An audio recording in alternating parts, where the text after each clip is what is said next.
డయోన్ అనేది శని గ్రహం చుట్టూ తిరిగే అతిపెద్ద ఉపగ్రహాల్లో ఒకటి. దీనిని 1684లో ప్రసిద్ధ ఖగోళ శాస్త్రవేత్త జియోవన్నీ డొమినికో కాసిని కనుగొన్నారు. గ్రీక్ పురాణాల ప్రకారం టైటాన్ దేవత అయిన డయోన్ పేరును దీనికి పెట్టారు.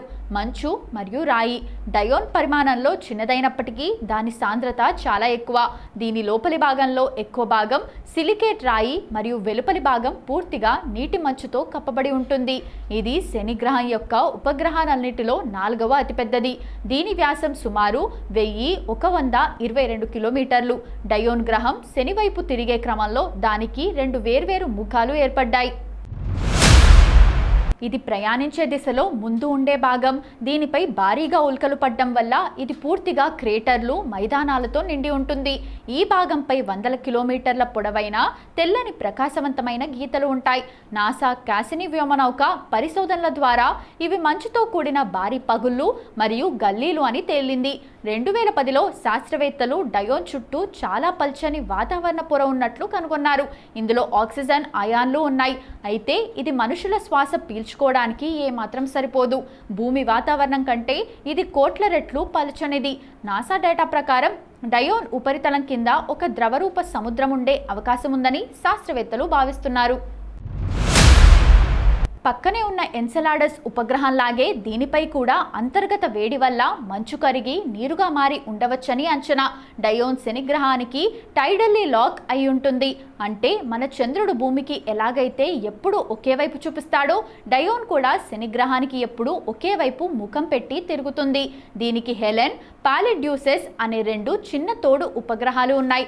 ఇవి డయోన్ ప్రయాణించే కక్షలోనే దాంతో పాటే ప్రయాణిస్తాయి. శని గ్రహం యొక్క ఉపగ్రహమైన డయోన్ మీద ఖగోళ శాస్త్రవేత్తలు, ముఖ్యంగా నాసా మరియు ఐరోపా అంతరిక్ష సంస్థ అనేక కీలక పరిశోధనలు చేశాయి.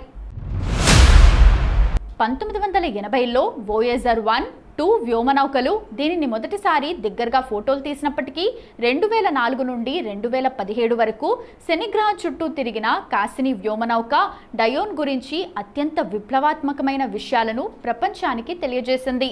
బెల్జియం రాయల్ అబ్జర్వేటరీ శాస్త్రవేత్తలు కాసిని పంపిన గురుత్వాకర్షణ డేటాను విశ్లేషించి ఒక పెద్ద విషయాన్ని కనుగొన్నారు. డయోన్ ఉపరితలంపై ఉండే గట్టి మంచు పొర కింద ఒక భారీ ద్రవరూప ఉప్పునీటి సముద్రం ఉంది. ఈ సముద్రం డయోన్ యొక్క రాతి కేంద్ర భాగాన్ని తాకుతూ ఉంటుంది. రాయి మరియు నీటి మధ్య జరిగే రసాయన చర్యల వల్ల అక్కడ సూక్ష్మజీవులు బతకడానికి అవసరమైన పోషకాలు, శక్తి లభించే అవకాశం ఉందని శాస్త్రవేత్తలు భావిస్తున్నారు.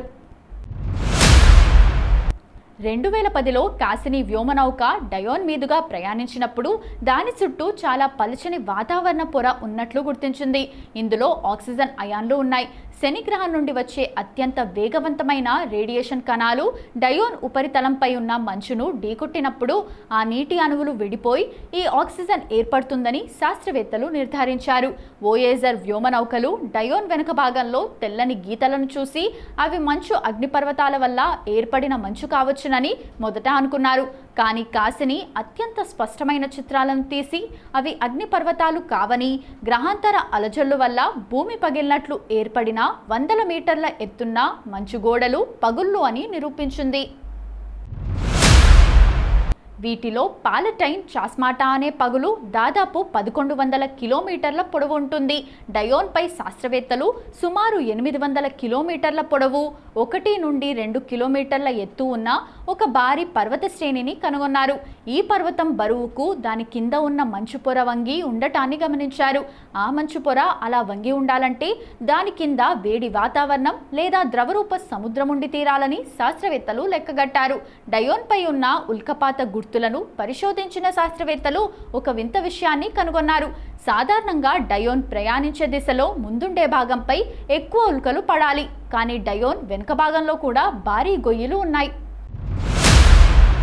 దీనిని బట్టి బిలియన్ల సంవత్సరాల క్రితం ఏదైనా పెద్ద గ్రహశకలం డయోన్ను బలంగా ఢీకొట్టడం వల్ల అది తలకిందులై ప్రస్తుత స్థితికి వచ్చి ఉండవచ్చని శాస్త్రవేత్తలు అంచనా వేస్తున్నారు. డయోన్ ఒక మృత గ్రహం అని భావించిన శాస్త్రవేత్తలకు ఈ పరిశోధనల తర్వాత అది ఇప్పటికీ లోపల యాక్టివ్గా ఉన్న ఒక అద్భుతమైన ప్రపంచమని అర్థమైంది. సూర్యుడికి చాలా దూరంలో ఉండటం వల్ల డయోన్ ఒక మంచుగడ్డలా ఉంటుంది. ఇక్కడి సగటు ఉష్ణోగ్రత -186 డిగ్రీల సెల్సియస్ ఉంటుంది. ఇంతటి ఘోరమైన చలిని మనుషులు తట్టుకోవడం అసాధ్యం. స్పేస్ సూట్ లేకుండా సెకను కాలంలో మనిషి శరీరం గడ్డకట్టుకుపోతుంది. శాస్త్రవేత్తలు డయోన్ చుట్టూ చాలా పలుచని ఆక్సిజన్ వాతావరణం ఉన్నట్లు కనుగొన్నప్పటికీ అది కేవలం పేరుకే ఆక్సిజన్. ఆ వాతావరణం ఎంత పల్చగా ఉంటుందంటే భూమిపై మనం పీల్చే గాలితో పోలిస్తే అది కోట్ల రెట్లు తక్కువ. అక్కడ పీడనం లేకపోవడం వల్ల స్పేస్ సూట్ లేకపోతే మనిషి ఊపిరితిత్తులు క్షణాల్లో దెబ్బతింటాయి. డయోన్ ఉపగ్రహం శని గ్రహానికి చాలా దగ్గరగా ఉండటం వల్ల శని గ్రహం యొక్క శక్తివంతమైన రేడియేషన్ బెల్ట్ పరిధిలోకి వస్తుంది.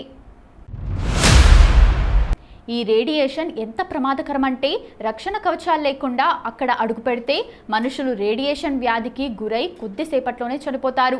డయోన్ పరిమాణం చిన్నది కావడం వల్ల దాని గురుత్వాకర్షణ శక్తి భూమి కంటే చాలా తక్కువగా ఉంటుంది. ఉదాహరణకు భూమిపై 100 కేజీలు బరువున్న వ్యక్తి అక్కడ కేవలం 2.4 కేజీలు మాత్రమే ఉంటాడు.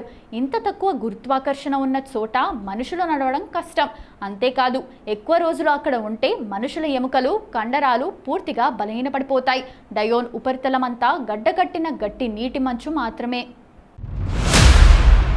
మనుషులు తాగడానికి అనుకూలమైన ద్రవరూప నీరు కానీ పంటలు పండించడానికి మట్టి కానీ అక్కడ లేవు. శాస్త్రవేత్తల పరిశోధనల ప్రకారం డయోన్ ఉపరితలం కింద 100 కిలోమీటర్ల లోతులో ఉప్పునీటి సముద్రం ఉంది.